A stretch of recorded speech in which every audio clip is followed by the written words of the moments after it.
Okay, so this is if you want to set up a program for your organization, or you want to encourage your HR department to set up a program like this, have them call me.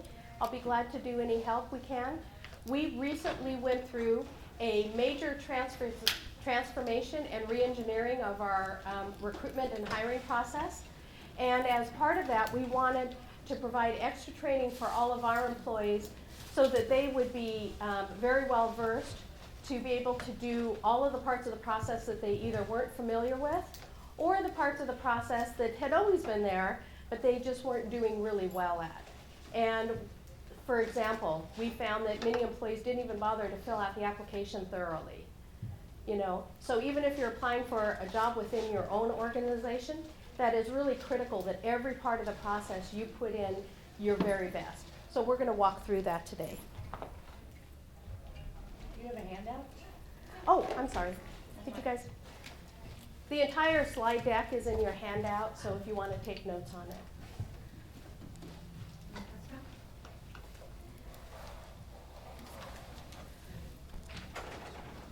So what does an organization need to do, and what have I included in here? So first of all, you should have job aids or guides for both your hiring managers and how to conduct a recruitment, how to hire and select the best people, promote succession planning, the whole part of it. And you should have training sessions. So train your hiring managers, train your panel when they're going to do their interviews, and train your employees on how they can best compete and make themselves extremely competitive for those jobs, whether they're competing against other employees or whether they're competing against external applicants. One-on-one coaching. So we offer one-on-one coaching. If they want it in, whether it's in interview practices or whether it's in answering supplemental questions. So we always offer that, and we have had a number of employees have taken us up on that. We will do mock interviews. That's when we'll get a group of people together and set up mock interviews. And usually what we do is a completely non-relevant job classification so that we're not misleading anybody. If they hear particular answers for a particular job, it may send them down the wrong path when they go for that job. So we do a job that is not the jobs that the people are going for. And then frequently asked questions. We have a very long list of frequently asked questions, and we're putting it on our website, our internal website. So what should you do for your employees? Share your process. There shouldn't be any hidden mysteries. So in our training sessions, we include our mission as provided by our board, because they give us our mission of what we are supposed to be accomplishing and what we're working towards. And we highlight the goals and objectives of our new recruitment and our hiring process. So as an applicant, you can go and you can look at what the mission is, look at the values, be familiar with all of those core guiding principles that your organization has. It's going to help you in preparing for any type of promotional exam. So invest the time. Yes, it does take a lot of time to put on training classes, provide coaching sessions, stage mock interviews, but the investment pay off. So are many of your employees ready to promote, but they don't do well in interviews? They don't make it past the initial application screening, never get into an interview? Or has any of this ever happened to you? So if you have an opportunity to learn about the process, if they have any, and most organizations will have some guides, some tips, even if it's on their website and not in person. So follow up and get as much as you can. Approach your HR department, ask your recruiters ahead of time. What can I do to prepare myself? What can you do to help me prepare myself for the whole application and interview process? So this is the typical things that we found out. So see if you see yourself in any of this. Did not fill out the application thoroughly. Did not do a good job on the supplemental questions. And the supplemental questions we use, some of them are just very basic questions, but most of them are related to that specific job. So it's trying to pull out your experience, your knowledge, your education, your training, anything that you have specifically as it would apply to that specific job. So some of them could be a technical question, they could be a situational question. They're very key, and we're going to do a lot of talking about that today. Did poorly in the interviews. Have you ever gone to an interview, gone through an interview, and came out of it thinking, oh, I wish I could do that over again? That's a common feeling. It doesn't mean that you did badly, but it is a good hint that you can prepare yourself for your interview better in the future. One of the things that we find is very common with our employees is that they assume that everybody knows them. They've worked there for 5 years, 10 years, 15 years. So they assume, even if they've worked directly for that hiring manager, they assume that they know everything that there is to know about them. Well, they don't, or they're not going to remember. So you have to treat all of them as if you don't know them, and they don't know you.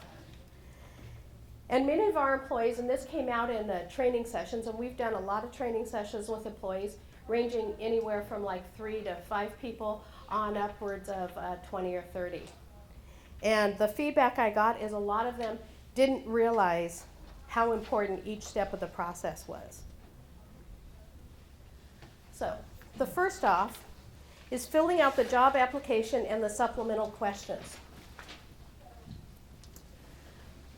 So the critical elements of a job posting. These are pretty basic anywhere. Hopefully your organization provides adequate information on the job posting. Not just the job description, but we recommend that they fill out the duties, obviously, exactly in detail what this job is going to be. What's your day-to-day life going to be like in this job? The minimum qualifications that they're looking for. So is there a college degree required? Is there so many years of certain experience required? Spell it all out very clearly. Supplemental questions, and I'm going to go into those quite a bit. And then the ideal qualifications. This is something we just added this last July. So we don't put down just the minimum, like you have to have this many years of experience doing exactly this. But we put down the ideal candidate that we're looking for would have this experience, would have this knowledge, would have this training, so that you can see what you're going to be competing against. And if you meet all or most of those ideal characteristics, then you know that you are already going to have a very strong edge towards that job. So, when you first go in and you read the job announcement and you're filling out the job application, review every section of it. I mean, really look. There is a lot of effort that the HR recruiter puts into writing that job posting. So really read all of it so that you don't miss anything. Look at how you measure up to the job, to what they're describing that the job is. Where do you excel? What are you going to tell them about yourself, to sell yourself? So organize your experience, your knowledge, and your skills. You can actually do like a little list of all of the things that they're looking for and what you have in that area. And then when you're filling out the application and filling out the supplemental questions, refer back to that. That will give a big help so that you don't forget a particular area. You don't gloss over it. And then highlight your qualifications. Use examples to showcase your experience. Demonstrate your knowledge. I mean, you are really needing to be selling yourself. That's the whole point of this, right? So, you can complete a self-inventory worksheet. This isn't like a complicated form that you fill out. It's just like I said. List every duty and qualification as noted in the job posting, and then list your corresponding experience, knowledge, your skills. So if you are going for a job that's in the same series that you are, but just at a higher level, then obviously all of your relevant experience has probably been in the jobs that you've had at a lower level in the organization. But you may also have volunteer work that you did somewhere else. You may have had job experience from a previous job that would be very relevant. You may have done work with somebody else that wasn't even as part of a job that is relevant to this experience. So make sure that you capture all of that so that you can not forget to put it in when it comes time to answer the supplemental questions. So list your significant achievements and outcomes.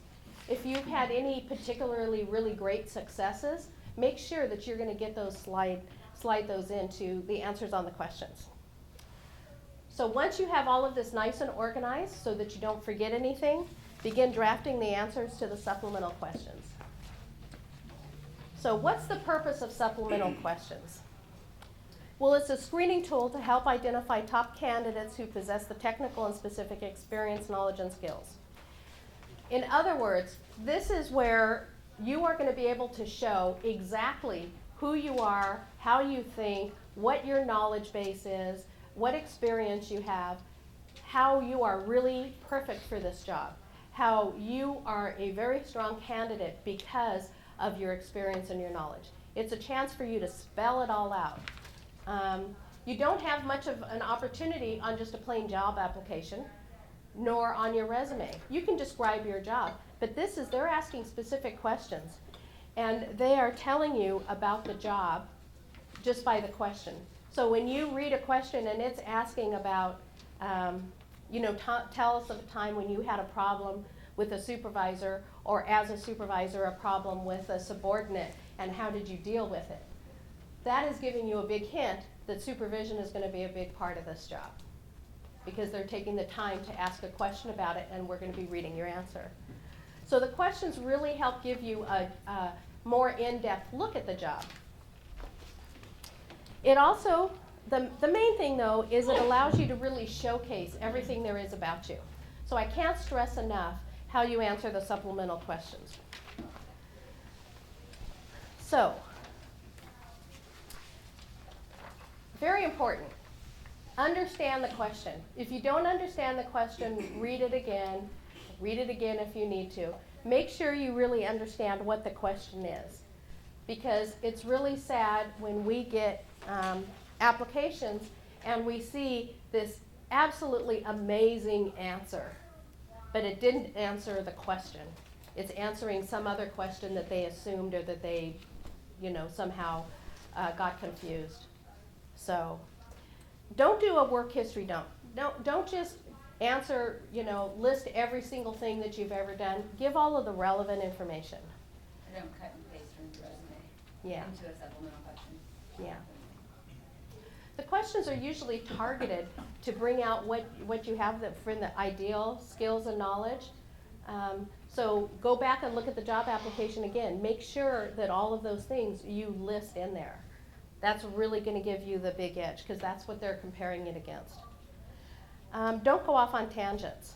Try not to go off on tangents. I'm really bad about that personally, especially in interviews. So far I'm doing okay today, right? Don't plagiarize. Be genuine. Oh, it is so obvious. We call them Wikipedia answers or Google answers, because somebody will have like 5 supplemental questions, and 3 of them are so totally different in their responses than the other 2. It's obvious that they just copied the whole thing from somewhere. So say you're talking about project management, and you've done a lot of project management, and there was a tool that you used a lot, and you're like, oh man, I can't remember the 3rd step. I want to list the 5 steps and I can't remember the 3rd step. Then Google it. Then Wikipedia it, because it's knowledge you have, you're just refreshing yourself. But if you don't know about a project management tool, don't just copy something from everywhere. It's unbelievable, but it actually is fairly obvious. So don't plagiarize. Give examples of your success. You're going to hear that a lot. What makes you shine? What makes you the best? Start early, don't procrastinate. I like to say this isn't a term paper. We're not in school. You don't wait till the last night to study up or to finish the paper. Do it early. You don't want to be stressed about it. Collect all of your information that you need, have it all at your fingertips, so you can concentrate on what you're writing and not trying to remember, what year you got your degree or something. So collect all that information ahead of time. Write clearly and concisely. Double check for spelling and grammar. Double check, triple check, quadruple check. Even if the job has nothing to do with grammar and spelling, and you're not going to be writing a lot, you're not going to be writing official documents or anything, it gives the person an impression of you. So make sure that you double check. Ask somebody to proof it for you. You know, it can be anybody. It can be a wife, a husband, sister, a brother, parent. You know, just don't ask your buddy that's applying for the same job to proof it for you. Unless your answers are really good and you want to help them. Say you have a question. Describe your computer knowledge, experience, and proficiency. Include specific software programs you have used. Gives a couple of examples. Internet, email, candidate. So your answer is very knowledgeable and Acrobat professional in all functions of Microsoft Office. Well, does that hit the target? No. No. Nope, nope, nope. Miss the mark. Where are the specifics? Who, what, where, when, why? Any of that you can put in there. When they're asking you a specific question like this, describe your computer knowledge, and they even leave examples, that is a huge hint to you that they want you to specifically spell out what software programs you've used and what your proficiency level is, and maybe how you've used them. So they won't know if you don't tell them. I just can't stress that enough. Okay, so say you give a much longer answer.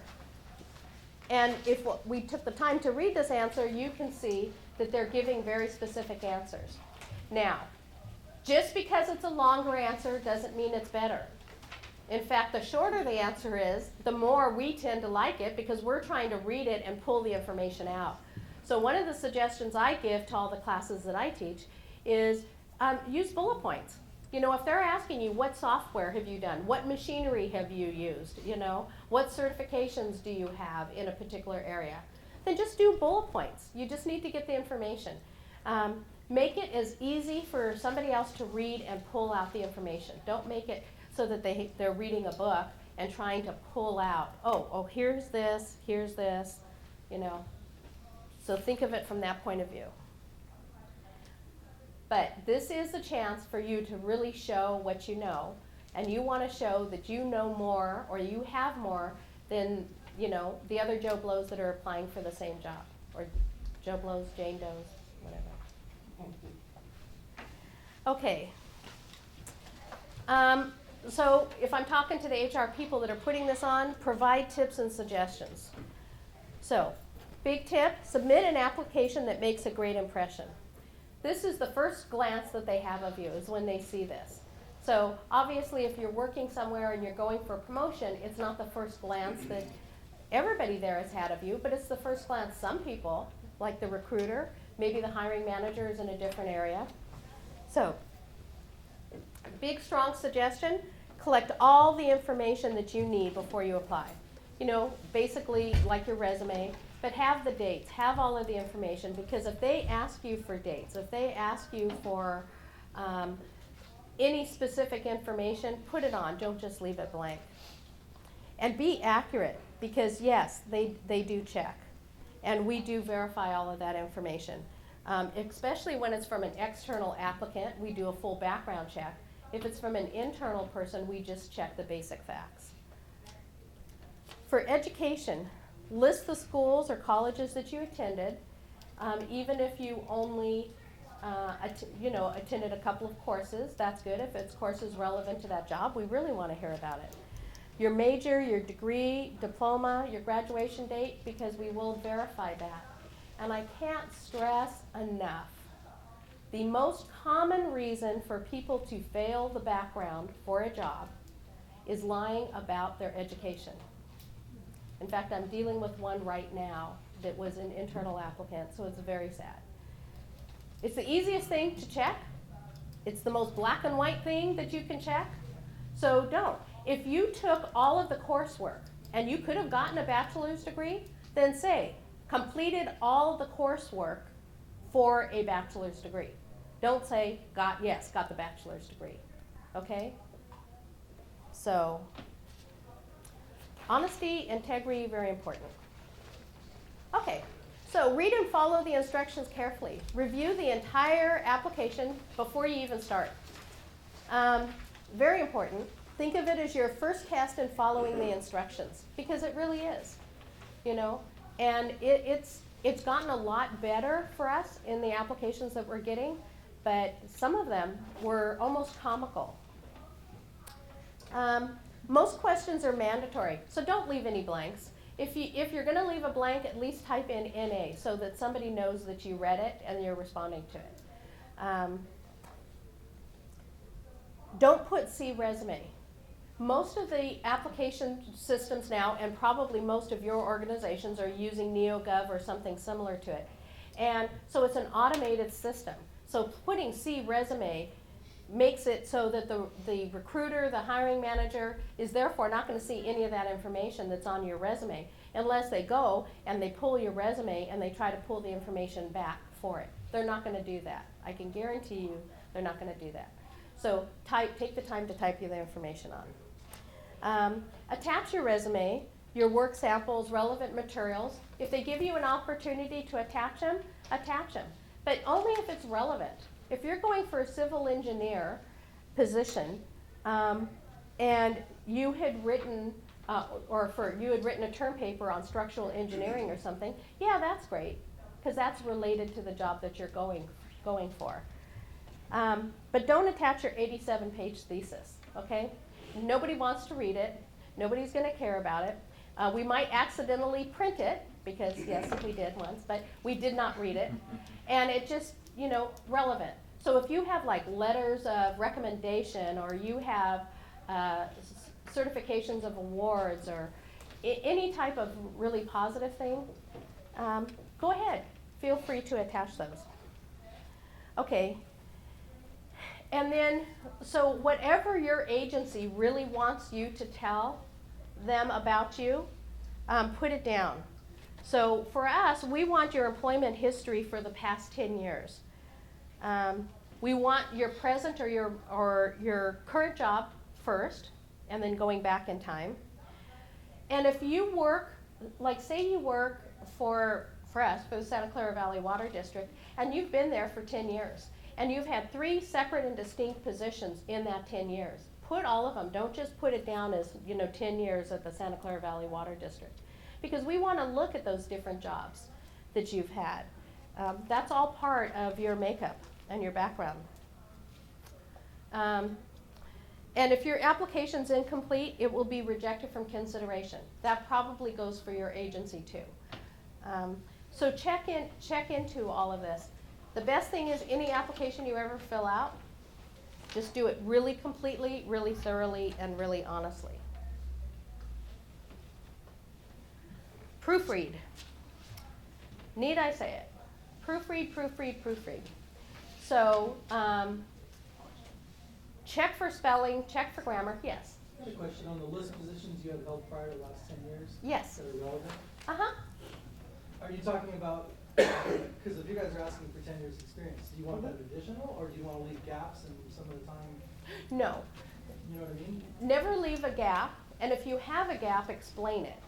So, like if you left a job, and then there's 2 years before you had another job, then put in, like the reason for leaving or whatever, put in the explanation. But what I'm talking about here is, say you worked at one organization for 8 years or 10 years, and you started off and you were an assistant engineer, and then you became an associate engineer, and then you became a senior engineer. List all 3. You're saying in the last 10 years, list the relevant to the position you were applying for. There's jobs before that 10 years that I had relevant experience. Oh, you mean the one? It's not covered in that. Yeah, you list all of your job history, complete job history. He's It talking doesn't about have to be down here. relevant. But what we're asking, a lot of times employees, especially internal employees, will fill out the application and just put their job that they've had for the last 10 years and nothing else. They'll list nothing else before that, and they won't separate out what their positions have been at the district. 2 years here or 2 years ago. That's what she's saying. But yes, you always put your entire, For the 10 years. Yeah. But you're talking about the third bullet point from the bottom. Sorry, I misunderstood it first. Yes. So list all positions you've held prior to the last 10 years that are relevant to the position. Yes. So if you have a job that's really key, and this really counts for somebody that, say you're going for a structural engineering position, and you were a structural engineer, 15 years ago, and you did that for a few years, and then since then you've been a different type of an engineer, then make sure and include that, yes, because that's very relevant to this job. So we're saying that there are times when you go back more than 10 years. And you can leave a gap. You can say 15 years ago, I held the position of a structural engineer at this company, these were my responsibilities, and now this is what I do. Yes. Yes, as long as you have That's what I meant by continuous for leave the a gap. 10 years. Yeah, 10 years, but then you could just drop it, okay. yeah. As long as you have the last 10 years solid, then, okay. Thank you. Proofread. Double check that you answered all questions thoroughly and accurately. This is the time to go back once more, read the question again, and read your answer again, and make sure that you actually answered the question. If they're asking about desalination methods, you're not talking about membrane technology, unless membrane technology is desalination, which I really don't know. Some of you probably do, but. So make sure that your answer is clear, that it's concise. Have somebody else read it. They don't have to be an expert in what your job is to be able to read and understand your answer and see that it's clear, that it's concise, and that it's answering the question. So really double check. And then once again, ask someone else to proof it for you. Second eyes are invaluable. No matter how many times you proof your own work, sometimes you keep seeing the same mistake over again and you don't see it because it was your mistake. And so have them look at it. Once again, don't have your buddy that's applying competing against you. And then once you're done, take them to coffee or steak dinner, or depending on how many mistakes they caught. Any questions before I move on about filling out the application and the supplemental questions? Yes. Sometimes I've seen, as a hiring manager, you see applicants fill out questions on the supplemental. It's asking you, do you have this experience in this field? And they answer yes, but no supporting information on the question or on their resume. There's no supporting information. Mm-hmm. And we tend to go back and look at it because then it's core, and we look at it, you know what, this person's just filling out yes, just to qualify them for the interview. So we actually separate those out. Yeah, that's what happens with us now too, because the system we're using now is that we take all the applications and we screen them into 3 piles, A, B, and C. The A being meet most or all of the ideal characteristics. The B, anywhere from pretty strong to pretty weak. And then the C is either didn't meet the MQs at all or is just a very weak candidate. So obviously, we're not going to put them in the A pile if that's all that they say. Because we're going to have all these other applications where they said, oh yes, da-da-da-da-da-da-da-da, all of this stuff that I did, So it's sad because maybe they had really good and they just didn't put it down, but you don't know. And it's not our job to try to, Play detective and try to figure out what understand, yeah, exactly. Yes? So, can you go more thorough in a background check? Is it like putting your social security number into federal government? Everybody does slightly different, but the standard typical basic background will verify your education directly from the university. There's clearinghouses that do it. So they'll actually verify that your college degree or the classes that you took. They will verify your employment from the different companies that you worked at before, either with or without reference checks, but they'll check your dates of employment, your job title, your salary, all of the very basics. They will ask, would you rehire this person? That's a standard question. They quite often will do reference checks. We've separated our reference checks out from the background. We still do them. And then they will do criminal history, which also includes your DMV record. And so criminal history, they're going to check if you have any convictions. And they're not worried about speeding tickets, right?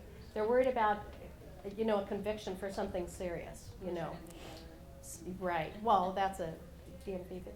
Yeah. So they're looking if you have a criminal conviction for something that is going to put the organization at risk. So maybe you have a conviction for theft or for something violent or whatever. So they do get the criminal history check. And it also depends And on you how get a long copy ago of it. was, right? Yes. It depends on how long ago it was. You were 20 years old and got in trouble for something stupid, Yes. and you're And then- 35, it makes a big difference. And then every organization will have their own policy and their own guidelines about what passes and what doesn't pass. And it will depend on the job. So if it's a DOT job, right, you know, if you have a DUI or you have 2 points or something like that, that's gonna work against you. But if you're gonna be an analyst sitting in an office and never driving on the district's business, then that's a completely different story. Yes? Can they also look into a sealed record as a juvenile? No. No, they cannot get sealed records as juvenile Okay, sealed so records. what happens if somebody in the process, and you may not know that because this happened to me, I have a sealed record, but The court won't release the sealed I record. understand that, but if somebody, I was always told you never leave a skeleton in the closet, Mm-hmm. and pretty firm believer on that, and what do you, I mean, somebody that goes in, they don't wanna leave a skeleton, they put that on there. That can that potentially affect their, It depends on the organization and their policies. Nature of it. Normally, and yeah, it normally is the age difference and stuff like that, and if it isn't something, you know, extremely serious, it probably won't, but it depends on your particular agency. So, and you can ask, you can call and ask them, you know, before putting it on there. Most agencies aren't interested in getting sealed record information because they can't get to it anyway.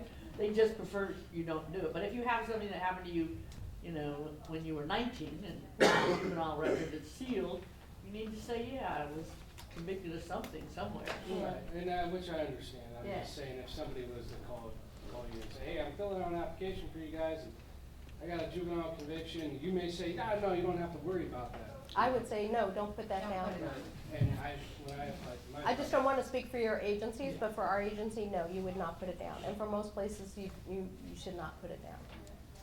And they can't get it. Yes, Oh, what about convictions that have been expunged? Do you have to look the for same those? thing, we won't get it. It's been expunged, Okay. yeah, so. And any of you, if you want to catch me this afternoon, I have extensive background with criminal history checks, and that's a big part of my past. I'll be glad to answer any more questions for you. Okay, effective interviewing skills. Purpose of interviews. We all assume that we know the purpose of interviews, but not necessarily. So, it's to assess the candidates, to find their specific experience and their knowledge, skills, and abilities, and compare them to all the other people you're interviewing, because you want to pick the best. I mean, think about it. If you're interviewing people and you're going to hire somebody to work directly for you, you're going to look at whether you look at 3 people or 10 people or 25 people. You want to get the very best. So that's what they're trying to do. That's what you have to get across to them. Your communication skills are important. So this is both your verbal and your nonverbal skills. So obviously, if you go in and you're having trouble expressing yourself or describing anything that you have done or anything that you have accomplished, that's going to work against you. So practice ahead of time. There's lots of ways to practice. We know that it's nervous being in an interview, but if you practice enough times, it will take that nervousness down quite a bit. And a good panel, and we train our panels, will not react and be concerned if you're nervous. We expect you to be nervous, okay? But if you go in and you sit down and you're sitting like this, you know, and I've had people do that in interviews. I've had people pull their chair way up and lean over the table like they're 2 inches from my face. And, you know, just be normal. Just go in and sit down politely, respectfully, you know. Interest and fit. They're looking for your interest in the job. They're looking for your fit with the team, with the job. You know, is this a job that they think that you're going to just really shine in? You have shown that you're going to really like doing these types of things. Either you've done them before and liked them, or it's something that you've really wanted to do. So, but it's a two-way process. And quite often the applicants forget this. And I have had a couple of really sad stories because of this. You are interviewing for the job, and you are interviewing for them to hire you, and whether you want that job, working for that manager. So don't get tunnel vision. Don't get in there and you're thinking so much about looking good and answering all the questions and giving all the right answers, and you're not listening to anything they're saying, and you miss some major components of the job that you don't want. And I had this happen once when I was selecting somebody for the front counter, basically reception counter, and this person was going to be answering the phones, taking all the walk-in traffic and all of this. She worked in another part of the city that I worked for at the time.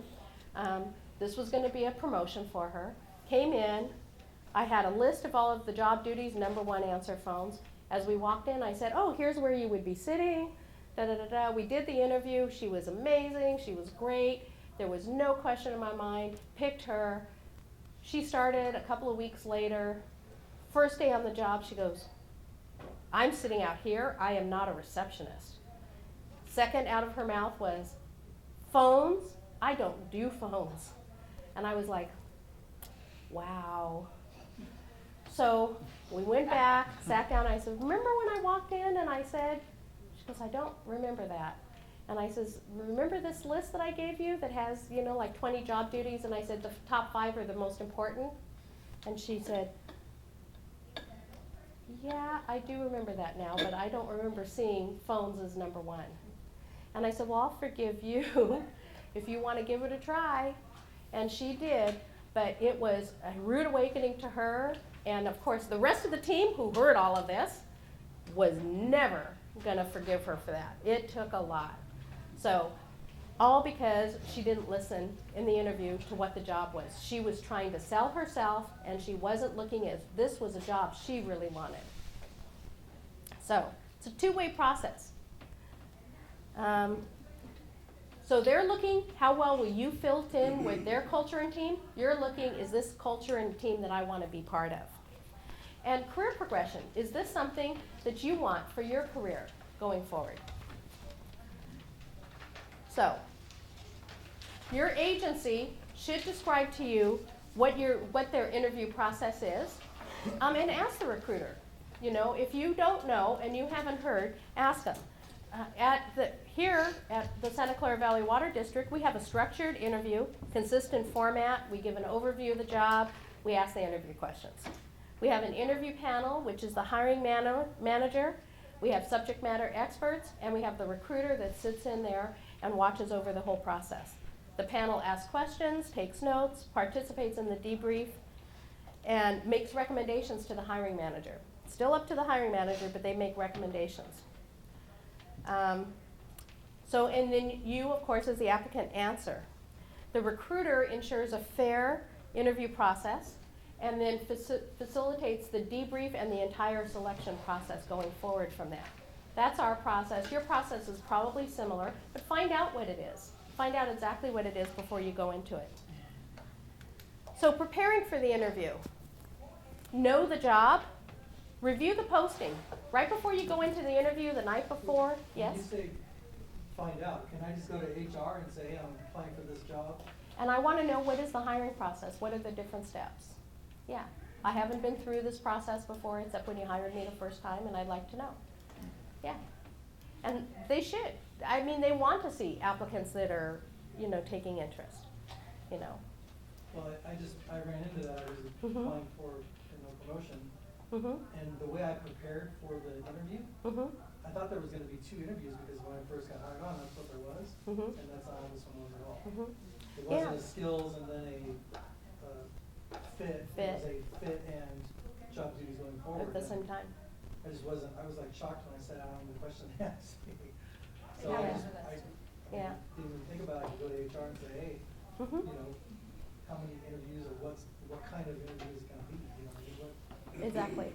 And if you have any questions, ask. You know, if they can't tell you, if they say, well, that's part of the confidential process, and that your questions wouldn't be. But if it is, they'll tell you. They'll make it very clear to you. Yes. When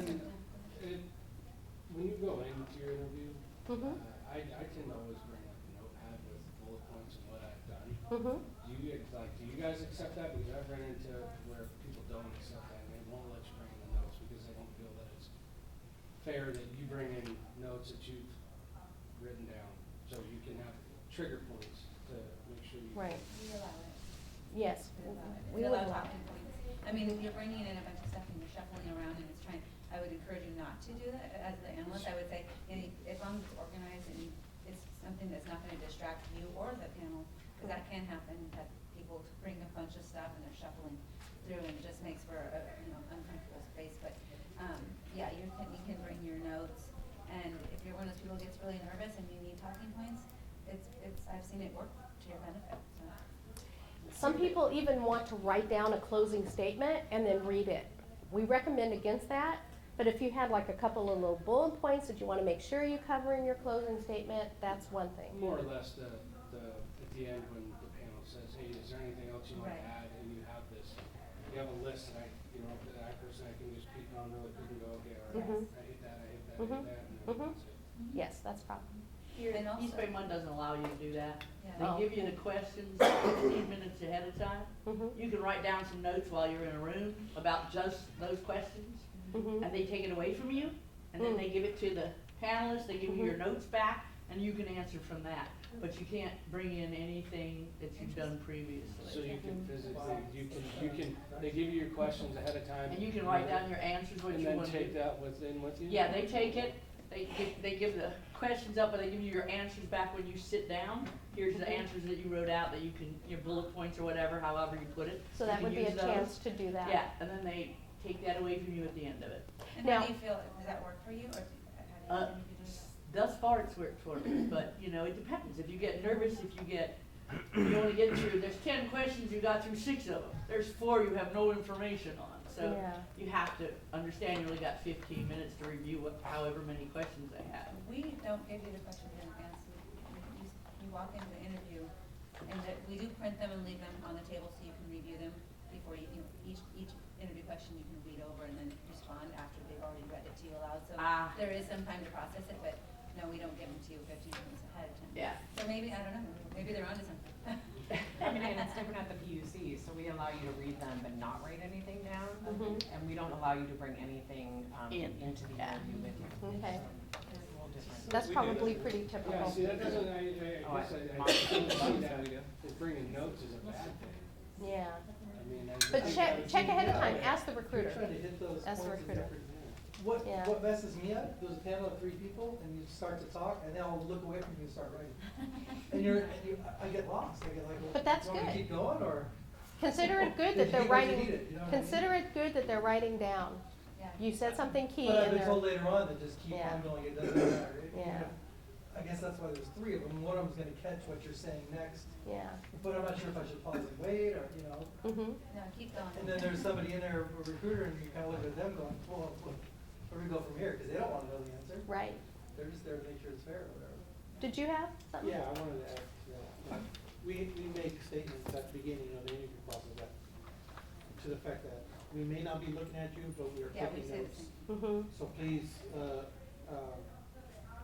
we may not, don't take it upon yourself that we're not paying attention, we are writing. So at times when we do feel that we missed something, we will ask the question again. Can you back up and what was your experience here? So we try to capture everything that's relevant. Okay. Because some applicants will keep going and going. Yes. And we'll tend to have enough information, but Mm-hmm. we try not to write, because we're limited in space. Because we want the applicants to do well. We really do. So I'm going to run through these real quick. So do a self-assessment ahead of time, just like you did before. Remind yourself, refresh, because what you bring into the very front of your brain, or whatever part is the front of your brain, right before the interview is what you will recall the quickest. So refresh yourself on the supplemental questions, on the answers, on everything. And I anticipate the questions. So what would you ask if you're the hiring manager? What questions would the hiring manager help understand you in terms of your qualifications, your behavior, your competencies, problem solving, how you think, So think about what the job is and what the job does, and if you were trying to pick somebody for that job, what types of questions would you ask? That's a really good process to go through. So there's different types of interview questions. We call them buckets of interview questions. There's experience-based. What is your experience in doing this particular thing? There is competency-based. So they're trying to see if you can express that you have the desired competencies, that you're very competent in all of the different functions that they're asking you about. There's behavioral or scenario based. You know, this situation happened. Have you ever had that type of a situation? How did you handle it? Give us an example. And decision making and problem solving. So they want to see your thought process, how you go about making decisions, you know, how you're formulating the thoughts in your mind. It's really important that you make it really clear and you walk them through what you're doing, how you're making that decision. So, important, plan ahead and remember it will help. So listen very carefully when you go into the interview about the job description, about the questions, listen very carefully. Understand all parts of the question. Make sure you do. And if you're not sure, ask. Organize your response. So when they finish asking the question, they don't have to finish asking the question and immediately you have to start talking. You can pause, you can think, you can organize your thoughts. And if you need a couple of more, actually 20 seconds is a very long time. If you need 20 more seconds, then ask them, can you please repeat the question for me? You're not listening to the question, you're thinking about what you need to do. So feel free to do that. Don't digress, stay on topic, and answer any follow-up questions. If they give you a follow-up question, that's because they didn't get enough from you when your first answer. So don't just repeat the same thing you said, really expand upon it. Common interview mistakes. This is probably going to be hopefully one of the more helpful things to you. Misunderstanding the question, so common. So really listen to the question. If they give it to you in writing, really read it, think about it. Rambling. So you don't know me, but I ramble. I ramble in interviews, I ramble all over the place. I have to control myself. These two will keep me on guide. You know, I tell jokes. I was actually in a job interview, and I got the job surprisingly, but I started rambling, and all of a sudden I realized how bad I was rambling, and I went, whoops, rambling, sorry about that, and I went back on topic. But I actually said that out loud, and they all looked at me and kind of laughed. But, you know, there was no way I could do it without them knowing. They could obviously tell I was rambling. Just try not to ramble to start with. Not providing clarity. Make sure that your answers are clear, that you don't kind of skirt around the issue, you don't sound vague. You either know the answer or don't know the answer. Be very clear on it. Sell yourself. Please sell yourself. Can't stress that enough. Try not to lose track of time. That's where practicing ahead of time will help you. Lacking confidence. Okay, take a good look in the mirror.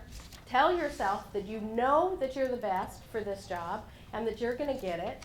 Look back at yourself and say, yes, I do know that. Do whatever it takes to build your self-confidence. You know, if you have a close buddy you work with and he or she is always tearing you down, don't talk to them right before the interview. Go talk to the one that's always telling you, man, you're perfect for this job. Build your confidence. Negative nonverbal cues or body language. Well, we all know, I gave an example, you're not going to go in and flip them off, but, you know, are you going to go in and be polite and respectful and typical of how you would be? So, be yourself, be on time, arrive early. You never know that there's going to be traffic, there's problems getting into the building, you know, whatever. Always go way early. It's the one time you don't want to be late. Relax, take a deep breath. Give clear and concise responses. You want them to be able to understand your answer. The more they understand it, the better that they will be able to see you. Sell yourself. Yes, brag. This is the one time where it's really, really good to brag. Well, there's other times it's good to brag, I suppose. But this is the best time to brag, but just do it honestly, you know. It's one thing to exaggerate a teeny bit, and it's another thing to exaggerate so much that it's a falsehood. So brag, but just stay honest and stay true. Reference the questions. It'll keep you clear on what the questions are. You know, finish strong. Provide work samples if they're relevant. If they're not relevant, don't provide them. Not that many people provide work samples, so you could even ask ahead of time. Would it be helpful if I brought this or that? Okay, so practice interviewing. This is our last slide, I think. Yes. So practice interview. Pick a job posting. We just did sample interviews the other day, and we created a whole job classification of underwater basket weaver. And so we have job duties, responsibilities, training that was required, the whole bit. It works out well when you pick something that nobody is really going for, because they're practicing the technique rather than trying to get the right answer, right? So quite often I use an example like everybody knows what a firefighter is. So we'll say you're interviewing for a firefighter, because you know basically what the job is. So nobody gets twisted around by a job that's off or that they're not familiar with. Write questions, provide 5 minutes for each answer, and give feedback to each other. Do it with a buddy, ask the recruiter to help you, but practice. It really does help. If you can't do anything and get somebody else together and don't have time for that, practice reading the questions yourself and answering the questions yourself just looking into a mirror. You'll be able to see your body language. It'll feel awkward at first, but after about 10 minutes it'll feel comfortable and you'll really get a lot from it. And of course, ask your local friendly recruiter. So if you work for us, it would be one of us. If you work somewhere else, reach out to them. You know, really reach out to them. See. And if they won't help you, then call us. We can't help you with their process, but we can give you some basics. So, any more questions? We're running a little late, and I know you guys all want lunch. Yes? If the panel is nodding their head while you're answering the question, does that mean you're like stop talking? No. If they're nodding their head, Yeah, and they're writing, nodding, and that's writing. good. That's good. If they're No, then ignore it. No, don't stop. A lot of people will try to give you really positive feedback during the interview. They'll look up and smile and make eye contact with them. And some of them are just busy writing because they want to capture all of the key points that you made. So if they never look up, that's not good, but that has nothing to do with you. That's just their own personal style.